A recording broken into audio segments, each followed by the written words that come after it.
Tungod sa sagunsong pag-ulan sa Mindanao, ilabinani atong weekend, daghang lugar ang gibaha. Lakip ang pipila ka lugar sa Davao Region kung asa nagka-landslide sa Davao de Oro. Atong sayron ang detalye sa live report ni Jandy Esteban. Jandy. Gawas sa Davao de Oro, apektado usab ang Tagum City sa Davao del Norte. Gani, naperwisyo ang usa ka tulunghaan kay naguba ang ilang mga printer ug module tungod na humol sa tubig baha. Moni ang nahitabo, ingani ka, dako sa baha nga nahitabo. Og first time kini nga nahitabo diri sa atong iskilahan. Taman tuhod nga tubig baha ang misugat sa mga magtutudlo sa Nueva Fuerza Elementary School sa Tagum City. Pasado alas 8 Domingo sa gabi. Subala sa usa sa mga magtutudlo sa mga eskwelahan nga si Lenny Palgan Quaton.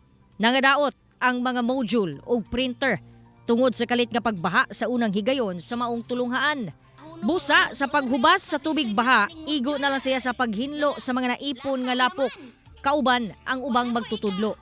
Sa Katiil, Davao Oriental, nagkayamukat na ang mga gamit o mga paninda sulod na ining tindahan sa Barangay San Antonio, dihang misulod na ang tubig baha tungod sa way puas nga pag-uwan niadtong Sabado.